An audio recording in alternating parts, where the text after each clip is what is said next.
الحمد لله الذي نحمده ونستعينه ونستغفره ونؤمن به ونتوكل عليه ونعوذ بالله من شرور أنفسنا ومن سيئات أعمالنا من يهده الله فلا مضل له ومن يضلل فلا هادي له أشهد أن لا إله إلا الله وحده لا شريك له وأشهد أن سيدنا مولانا محمدا عبده ورسوله أما بعد اس بزم جنوں کے دیوانے ہر راہ سے پہنچے یزدا تک، اس بزم جنوں کے دیوانے ہر راہ سے پہنچے یزدا تک، ہے عام ہمارے افسانے دیوار چمن سے زندہ تک، 100 بار سوارا ہے ہم نے اس ملک کے گیسوئے برہم کو، 100 بار سوارا ہے ہم نے اس ملک کے گیسوئے برہم کو، یہ اہل جنوں بتلائیں گے کیا ہم نے دیا ہے عالم کو۔ برادران اسلام، آج یوم آزادی ہے اور یہ یوم آزادی ہندوستان کی 75ویں یوم آزادی ہے۔ ہمیشہ کی طرح یوم آزادی اپنے تمام تر جلوہ سامان کے ساتھ آتا ہے اور چلا جاتا ہے،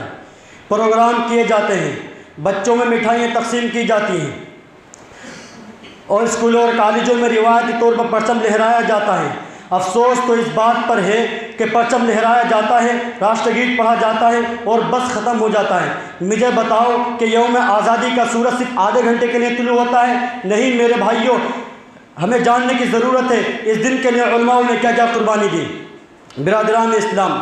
ہندوستان کی سرزمین پر مغل بادشاہوں نے نہایت انصاف کے ساتھ سینکڑوں برس حکومت کی، لیکن ایک وقت وہ بھی آیا تن کے گورے من کے کالے انگریزوں نے ہندوستان کی سرزمین پر ایسٹ انڈیا قائم کرنے کے بہانے ہندوستان کی سرزمین پر قبضہ کر لیا اور یہاں کے ہندوستانیوں کا جینا حرام کر دیا۔ کلدیپ نیر اپنے ایک مضمون میں لکھتا ہے کہ صرف دہلی اور یوپی میں 55,000 علماء کو قتل کیا گیا۔ ایسے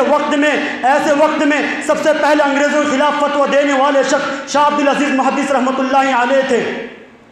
ان کے فتوے کے اثر سے ہندوستان کے چپے چپے میں جذبہ جہاد پیدا ہوا۔ ان کے فتوے کے بعد ہی تحریک ریشمی رومال چلایا گیا، تحریک بالا کوٹ چلایا گیا، ہندوستان چھوڑو تحریک چلی، شاملی کا جہاد چلا اور اس جہاد آزادی میں سینکڑوں علماء کو پھانسی دی گئی، ہزاروں مجاہدین نے پھانسی کے پھندے چومے، تب کہیں جا کر یہ ملک آزاد ہوا۔ محترم سامعین،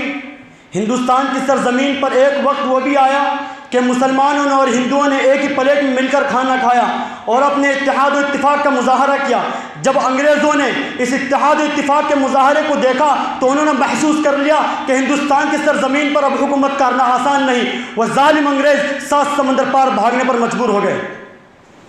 برادران ملت، اگر آج کوئی کسی مجاہدین کا نام لینے کی زحمت کرتے ہیں تو ان کی سوئی مولانا ابوالکلام آزاد، مولانا محمد علی جوہر، مولانا شوکت علی جوہر، مولانا اشفاق اللہ خان کے ارد گرد ہی تھم جاتی ہیں، حالانکہ ان کے علاوہ سینکڑوں مجاہدین ہیں جنہوں نے وطن عزیز کے گیسوئے برہم کو اپنے خون جگر سے سنوارا ہے۔ افسوس صد افسوس، اگر آج ہمارے بچوں کے سامنے فریڈم فائٹرز کے طور پر حیدر علی، ٹیپو سلطان، علامہ فضل خیر آبادی، مفتی صدر الدین آزردہ، احمد اللہ شاہ مدراسی، مفتی عنایت احمد کاکوروی، مولانا کفایت علی کافی، مولانا وحاج الدین مراد آبادی، مولانا رضا علی خان بریلوی، غلام امام شہید، مفتی مظہر کریم دریابادی، نواب سراج الدولہ، محمد اسرائیل الرکا اور عبدالغفور پہلوان کا نام لیا جاتا ہے تو وہ حیرت سے ایسا منہ تکتے ہیں جیسے کسی محیر الکل شیخ کا نام لے لیا ہو، اس لیے کہ انہوں نے اپنی نصابی کتابوں، تعلیمی اداروں میں اور فلموں میں صرف جہاں سے کرانی، تاتیا ٹوپے، منگل پانڈے، بھگت سنگھ، جواہر لال نہرو اور گاندھی جی کا نام لکھا پڑھا اور دیکھا ہوتا ہے۔ برادران ملت، ہم ہیں غدار تو پابند وفا تم بھی نہیں، ہم ہیں غدار تو پابند وفا تم بھی نہیں، اپنی کثرت پہ نہ اتراؤ خدا تم بھی نہیں۔ ان فرقہ پرست سے کہہ دو جب ہندوستان کی سرزمین کے لیے، آزادی کے لیے خون انسان کی ضرورت پڑی تو صف اول میں مسلمان ہی کھڑے تھے۔ میں غیر مسلموں کو اس لیے بیان نہیں کرتا کہ غیر مسلموں نے، میں جانتا ہوں کہ قربانی دی ہیں، لیکن پچھلے 75 برسوں سے ہندوستان میں سرکاری سطح پر 98% انہی کا تذکرہ ہوتا ہے اور مسلمانی تاریخ کو کل عدم قرار دیا جاتا ہے۔ افسوس صد افسوس، عجیب بات کرتے ہیں کہ جنہوں نے ہندوستان کے آزادی کے لیے پسینہ بہایا ان کا تو تذکرہ کیا جاتا ہے اور جنہوں نے خون بہایا ان کو کل عدم قرار دیا جاتا ہے۔ میرے بھائیوں، وہ کون سا معرکہ ہے جو ہمارے بغیر سر ہو گیا ہو؟ مجھے بتاؤ کون سا معرکہ ہے؟ 1965 کے اندر جب ہندوستان کی طرف پاکستان کی طرف سے کچھ ٹینک حملہ کرنے کے لیے آ رہے تھے، تو اس وقت ہندوستانی فوج نے اپنا قدم پیچھے ہٹائے.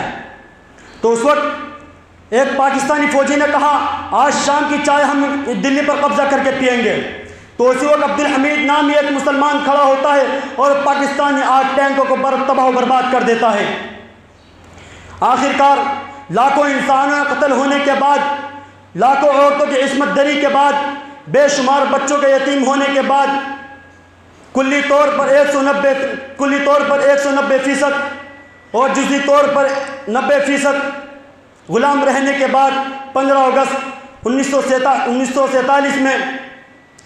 مطابق 27 رمضان المبارک کی رات ٹھیک 12 بجے ہندوستان کے آزاد ہونے کا اعلان کیا گیا. ملی نہیں ہے ہمیں عرض پاک